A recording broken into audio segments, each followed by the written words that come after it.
మా YSR Congress party rise చేయడం జరిగింది. ప్రధానమైనటువంటి అంశాలన్నింటినీ కూడా మీకు చెప్తాను. పోలవరం ఇరిగేషన్ ప్రాజెక్టు గురించి R&R ప్యాకేజీకి సంబంధించి 29 నెలలుగా 55,657 కోట్ల రూపాయలు రాష్ట్ర ప్రభుత్వానికి R&R ప్యాకేజీ కింద రావాల్సి ఉంటే కేంద్రం కాలయాపన చేస్తూ ఉంది. ఇది కేంద్ర ప్రభుత్వం ఉద్దేశపూర్వకంగా చేస్తున్నటువంటి కాలయాపన. టెక్నికల్ కమిటీ అప్రూవ్ చేసినప్పటికీ కూడా ఇది మినిస్ట్రీలో ఇది ఇంకా కూడా పెండింగ్ పెట్టుకోవడం అన్నటువంటిది రాష్ట్రానికి కేంద్ర ప్రభుత్వం చేస్తున్నటువంటి ద్రోహం అనేటటువంటి విషయంలో ఎటువంటి సందేహం లేదు. రెండవ అంశం, పోలవరం ప్రాజెక్ట్ అథారిటీని హైదరాబాద్ నుంచి రాజమండ్రికి తరలించమనని పలుసార్లు విజ్ఞప్తి చేయడం జరిగింది. దీనిపైన కేంద్రం పెద్దగా స్పందించట్లేదు అన్నటువంటి విషయాన్ని కూడా ప్రస్తావిస్తాము ఉభయ సభల్లో అన్నటువంటి విషయాన్ని తెలియపరచడం జరిగింది. ఇక వైజాగ్ స్టీల్ డిస్ఇన్వెస్ట్మెంట్ విషయంలో కేంద్రం అనుసరిస్తున్నటువంటి వైఖరిని మా పార్టీ వ్యతిరేకిస్తుంది అన్నటువంటి విషయాన్ని స్పష్టంగా చెప్పడం జరిగింది. ఏదైనా నష్టాల్లో కూరుకుపోయినటువంటి పబ్లిక్ రంగ సంస్థ ఏదైనా ఉంటే దాన్ని లాభాల్లోకి తీసుకొచ్చేదానికి చర్యలు చేపట్టాలే గాని ఒక క్యాపిటల్ అసెట్ ఇది దేశానికి ఒక క్యాపిటల్ అసెట్. ఇది ఆ అసెట్ని అమ్మేటటువంటి అధికారం ఏ ప్రభుత్వానికి ఉండదు. అసెట్ని డెవలప్ చేయాలే గాని అసెట్ని సేల్ చేసేటటువంటి అధికారం ఎవరికి ఉండదు అన్నటువంటి విషయాన్ని చాలా స్పష్టంగా చెప్పడం జరిగింది. ఉదాహరణకి ప్రభుత్వానికి ఒక రాష్ట్రాన్ని అమ్మేటటువంటి అధికారం ఉంటుందా? లేకుంటుంటే దేశంలో ఒక భూభాగాన్ని అమ్మేటటువంటి అధికారం ఉంటుందా? ఉండదు. కాబట్టి ఒక ప్రభుత్వ రంగ సంస్థని నష్టాల్లో నుంచి లాభాల్లోకి తీసుకురావాలే కానీ దానికి 3 ఆప్షన్స్ చెప్పాం. క్యాప్టివ్ మైన్స్ అని చెప్పాం. ఏదైతే మనం లోన్ ఉందో ఆ లోన్ని క్యాపిటల్ కింద మూలధనం కింద కన్వర్ట్ చేయమని చెప్పాం. ఇక రీస్ట్రక్చర్ చేయమని చెప్పాం. క్యాప్టివ్ మైన్స్ అలకేట్ చేయమని చెప్పాం. ఒకవేళ ఇవన్నీ కూడా కానట్టయితే ఇంకొక ప్రభుత్వ రంగ సంస్థలో దీన్ని విలీనం చేయాల్సిందిగా మేము విజ్ఞప్తి చేయడం జరిగింది. ఇక స్పెషల్ కేటగిరీ స్టేటస్, దీన్ని ప్రధానంగా ప్రస్తావించడం జరిగింది. స్పెషల్ కేటగిరీ స్టేటస్ విషయంలో కేంద్రం రాష్ట్ర ప్రభుత్వానికి, ఆంధ్ర రాష్ట్ర ప్రభుత్వానికి సవతి తల్లి ప్రేమ చూపిస్తుంది అన్నటువంటి విషయంలో సందేహమే లేదు. ఈ యొక్క చట్టం పాస్ అయి 8 సంవత్సరాలు పూర్తయినప్పటికీ కూడా చట్టంలో పొందుపరిచినటువంటి 10 సంవత్సరాలు కూడా పూర్తయిపోతా వస్తుంది. 8 సంవత్సరాలు పూర్తయినప్పటికీ కూడా చాలా హామీలను నెరవేర్చినటువంటి పరిస్థితి లేదు.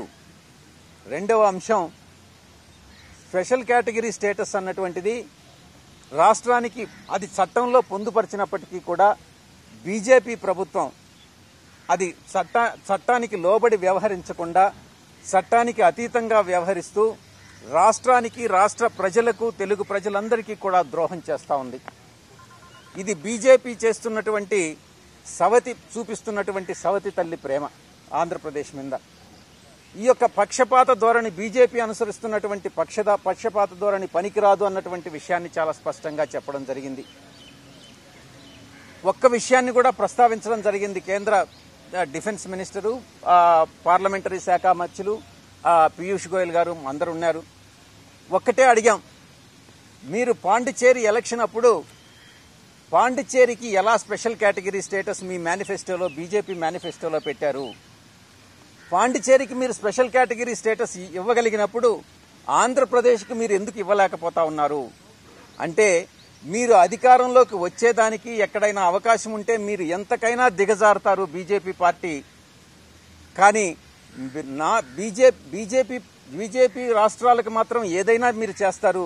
బీజేపీ ఏతర పార్టీలు ఎక్కడైతే అధికారంలో ఉన్నాయో వాళ్ళందరికీ కూడా మొండి చేయి చూపించేటటువంటి పార్టీ భారతీయ జనతా పార్టీ యొక్క కేంద్ర ప్రభుత్వం అన్నటువంటి విషయాన్ని చాలా స్పష్టంగా చెప్పడం జరిగింది. ఇక ఎన్విరాన్మెంటల్ క్లియరెన్స్, రాయలసీమ లిఫ్ట్ ఇరిగేషన్కి ఎన్విరాన్మెంటల్ క్లియరెన్స్ అన్నటువంటిది చాలా కాలంగా పెండింగ్ ఉంది. దాన్ని కూడా క్లియర్ చేయమని చెప్పి విన్నవించుకోవడం జరిగింది. ఇక ఆంధ్ర రాష్ట్రానికి సంబంధించి కొన్ని డ్యూస్ ఉన్నాయి కేంద్ర ప్రభుత్వం నుంచి. అది రైస్ సబ్సిడీ 5,056 కోట్లు 2013-14 నుంచి ఉంది. మన్రేగా నరేగా ఫండ్స్ వచ్చి 6,750 కోట్లు పెండింగ్ ఉంది. ఇవన్నీ కూడా ఇమ్మీడియట్గా రిలీజ్ చేయాలని విజ్ఞప్తి చేయడం జరిగింది. ఆ తర్వాత వంశధార ప్రాజెక్టుకు సంబంధించి ట్రైబ్యునల్ ఏదైతే జడ్జిమెంట్ ఇచ్చిందో ఆ జడ్జిమెంట్ని గజెట్ చేయాల్సిందిగా, నోటిఫై చేయాల్సిందిగా విజ్ఞప్తి చేయడం జరిగింది అన్నటువంటి విషయాన్ని మీకు తెలియజేసుకుంటా ఉన్నాను. ఇక ఈ యొక్క ద్వంద్వ ప్రమాణాలు కేంద్ర ప్రభుత్వంలో బీజేపీ అధికారంలో ఉంది. ఈ యొక్క బీజేపీ అధికారంలో ఉన్నటువంటి కేంద్ర ప్రభుత్వం అనుసరిస్తున్నటువంటి ద్వంద్వ ప్రమాణాలు, అది స్పెషల్ కేటగిరీ స్టేటస్ విషయంలో కావచ్చు, పోలవరం విషయంలో కావచ్చు, ఆంధ్ర రాష్ట్రానికి ఇవ్వాల్సినటువంటి నిధుల విషయంలో కావచ్చు, ప్రతి విషయంలో కూడా బీజేపీ ప్రభుత్వం ద్వంద్వ ప్రమాణాలు పాటిస్తూ ఉంది అన్నటువంటి విషయాన్ని చాలా స్పష్టంగా చెప్పడం జరిగింది. ఇక నేషనల్ ఫుడ్ సెక్యూరిటీ యాక్ట్ కింద అడిషనల్ సపోర్ట్ అన్నటువంటిది మనం పర్ క్యాపిటా ఇన్కమ్ ఆంధ్ర రాష్ట్రానికి తక్కువగా పర్ క్యాపిటా ఇన్కమ్ తక్కువగా ఉంది. కానీ నెంబర్ ఆఫ్ రేషన్ కార్డ్స్ కానీ చూసుకుంటే మిగతా రాష్ట్రాలకి 70 నుంచి 75% ప్రజలు కవర్ అవుతా ఉంటే ఆంధ్ర రాష్ట్రంలో మాత్రం మనం పర్సంటేజ్ చాలా తక్కువగా ఉంది. 34%, 60% కూడా కవర్ కావట్లేదు. కాబట్టి దీన్ని అనామలీని రెక్టిఫై చేయాల్సిందిగా పీయూష్ గోయల్ గారికి విజ్ఞప్తి చేయడం జరిగింది. ఆ తర్వాత దిశా బిల్ అన్నటువంటిది చాలా కాలంగా పెండింగ్ ఉంది. ఆ దిశా బిల్లును కూడా క్లియర్ చేయమనని విజ్ఞప్తి చేయడం జరిగింది. ఆ తర్వాత తెలంగాణకి ఆంధ్ర రాష్ట్రం నుంచి తెలంగాణ 2016, 17, 18లో విద్యుత్తుని సరఫరా చేయడం జరిగింది చంద్రబాబు గారి టైంలో. దానికి సంబంధించి తెలంగాణ ప్రభుత్వం నుంచి 6,112 కోట్లు రావాలి. తెలంగాణ ప్రభుత్వం ఇవ్వట్లేదు. ఒక రాష్ట్రం నుంచి ఇంకొక రాష్ట్రానికి బకాయిలుండి ఆ రాష్ట్రం పే చేయనట్లయితే కేంద్ర ప్రభుత్వం దానిలో జోక్యం చేసుకోవాల్సినటువంటి అవసరం ఉంది. కానీ ఈ విషయంలో కేంద్ర ప్రభుత్వం వైఖరిని తప్పుపట్టడం జరిగింది. ఇక సిబిఐ ఎంక్వైరీ, 3 అంశాల మీద సిబిఐ ఎంక్వైరీ రాష్ట్ర ప్రభుత్వం కోరడం జరిగింది. ఒకటి సిఆర్డీఏ క్యాపిటల్ ల్యాండ్ స్కామ్స్ మీద, capital region development authority CRDA land scams ఏదైతే ఉన్నాయో దాని మీద సిబిఐ ఎంక్వైరీ కోరడం జరిగింది. ఆ తర్వాత ఏపీ ఫైబర్ నెట్ దానిలో స్కామ్ గురించి సిబిఐ ఎంక్వైరీ అడగడం జరిగింది. లక్ష్మీ నరసింహస్వామి టెంపుల్ చారియట్ రథం కాలిపోయినటువంటి సందర్భం మీద సిబిఐ ఎంక్వైరీ అడిగితే కేంద్ర ప్రభుత్వం ఇంతవరకు స్పందించలేదు అన్నటువంటి విషయాన్ని కూడా వారి దృష్టికి తీసుకురావడం జరిగింది. ఇక ముఖ్యంగా చాలా ముఖ్యమైనటువంటి అంశం anti defection law. Anti defection లాలో కేంద్ర ప్రభుత్వం దుర్మార్గంగా వ్యవహరిస్తూ ఉంది. దుర్మార్గం అంటే అమిత దుర్మార్గం. అదే శరద్ యాదవ్ గారిని 1 వారం రోజుల లోపల నోటీస్ ఇచ్చి డిస్క్వాలిఫై చేశారు. అదే వైఎస్ఆర్సీపీ సంవత్సరం రోజుల క్రిందట యాంటీ డిఫెక్షన్ లాకి కింద డిస్క్వాలిఫికేషన్ పిటిషన్ పెడితే 11 నెలల తర్వాత స్పీకర్ నిద్రలేసి ఉద్దేశపూర్వకంగా కాలయాపన చేస్తూ ఈరోజు కొద్ది రోజుల క్రితం దానిలో ఏదో కొన్ని డిఫెక్ట్స్ ఉన్నాయి, మీరు రెక్టిఫై చేయమని నన్ను అడుగుతా ఉన్నారు. దీనికి సంబంధించి సుప్రీంకోర్టు చాలా క్లియర్ కట్ గైడ్ లైన్స్ ఇవ్వడం జరిగింది. చాలా స్పష్టంగా ఆదేశాలు ఇవ్వడం జరిగింది.